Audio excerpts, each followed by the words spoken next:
आज आमादेर हिंदुदेर एक विशेष दिन। आज होच्छे कोजागुरी पूर्णिमार लक्ष्मी पूजा।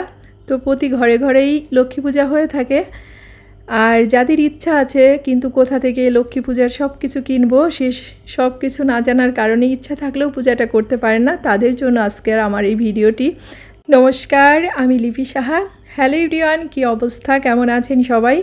आशा करछि खूब खूब भालो आछेन सबाई। আমরাও ভালো আছি আপনাদের আশীর্বাদে, ঈশ্বরের কৃপায়। তা চলে আসলাম নতুন একটা ভিডিও নিয়ে।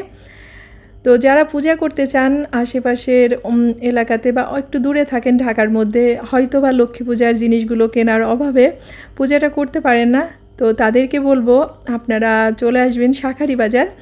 দুর্গা পূজার পরের থেকেই লক্ষ্মী পূজার সব জিনিসগুলো এখানে বিক্রি শুরু হয়ে যায়। তো যদি পূজাটা করতে চান তাহলে এখানে আসলে আপনি A to Z পূজার সব কিছু কিনতে পারবেন। এখানে লক্ষ্মী ঠাকুর থেকে শুরু করে ফুল, বেলপাতা, পদ্ম, তারপর কলা গাছের ডোলা, যা যা লক্ষ্মী পূজার জন্য প্রয়োজন, ধানের ছড়া, নারকেল, নাড়ু, মুড়ি, মুড়কি, গুড়, পূজার যত যত জিনিসপত্র লাগে সব কিছুই এখানে পাওয়া যায়। এখানে এক একটা ধানের ছড়াও খুবই অল্প দামে পাওয়া যায়, 10 টাকা করে এক মুঠো ধানের ছড়া পাওয়া যায়। বেলপাতা, মানে আপনি যেটা চাবেন সেটাই পাবেন, শুধু যদি পূজার ইচ্ছাটা থাকে। তো যেহেতু সকালবেলা, এখন কিন্তু রাস্তায় দোকানপাট অনেক কম, বেলা যত বাড়বে দোকানপাট আরও বেশি হবে। তো সকালবেলায় আমি ভিডিওটা করেছিলাম।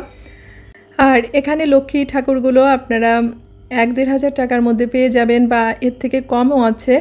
আবার যারা লক্ষ্মী ঠাকুর ছাড়া গোল এক ধরনের মূর্তি পাওয়া যায়, ঠিক আমি ওটার নাম জানি না, তো সেটাও 100-150 টাকার মধ্যে পেয়ে যাবেন। তার সাথে লক্ষ্মী পূজায় যে ফুল আছে সেটা, আখের গুড়, সাদা খই, এই সব কিছু পাবেন। এই যে আখের গুড়টা এখানে চেয়েছিল এই টিনেরটা 180 টাকা করে কেজি, আর যেটা বাটিতে বিক্রি করছিল সেটা হচ্ছে 200 টাকা করে কেজি।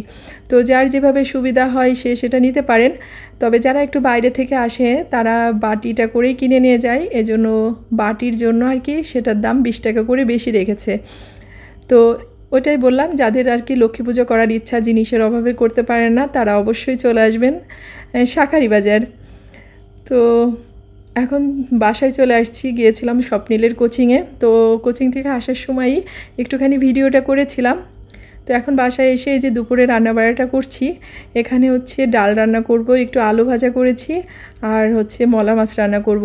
তো ডালটা হচ্ছে পেঁয়াজ আর মরিচ আর হচ্ছে এখানে রসুন ফোড়ন দিয়ে দিয়েছি। তো এইভাবে ফোড়ন দিয়ে মসুরির ডালটা কিন্তু খেতে অনেক অনেক মজা লাগে। তো এখন পেঁয়াজটা প্রায় ভাজা ভাজা হয়ে গেছে, এ পর্যায়ে একটু সামান্য হলুদ দিয়ে দিলাম। কারণ দেখবেন যে পেঁয়াজটা ভাজা হলেও ডালের মধ্যে দেওয়ার পরে অনেক সময় সাদা সাদা হয়ে যায়, সেটা ভালো লাগে না, কিন্তু একটুখানি হলুদ দিলে কালারটা বেশি সুন্দর হয়, এ কারণেই সামান্য একটু হলুদ দিয়ে দিলাম। তো ডালটা এদিকে হয়ে গেছে, ভাতটাও হয়ে গেছে, এখন হচ্ছে মাছটাকে রান্না করে নিব।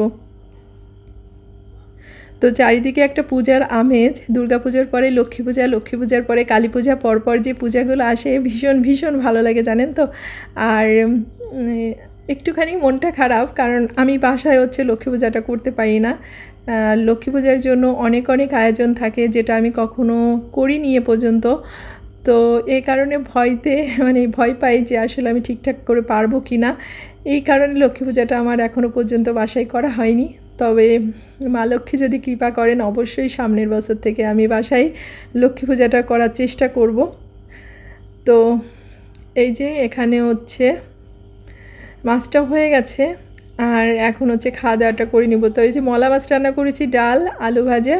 তো স্বপ্নিল এর মাঝে হচ্ছে ডাল দিয়ে ডিম ভাজি দিয়ে ভাতটা খেয়ে নিয়েছে, আর এখন হচ্ছে আমি খাওয়া দাওয়াটা করে নিব।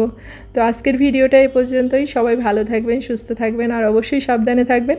ভিডিওটার যদি কোথাও ভালো লেগে থাকে অবশ্যই ভিডিওটাকে লাইক করবেন, কমেন্ট করবেন, আর যারা নতুন আছেন চ্যানেলটাকে সাবস্ক্রাইব করে আমার পাশে থাকবেন। ভালো থাকবেন সবাই।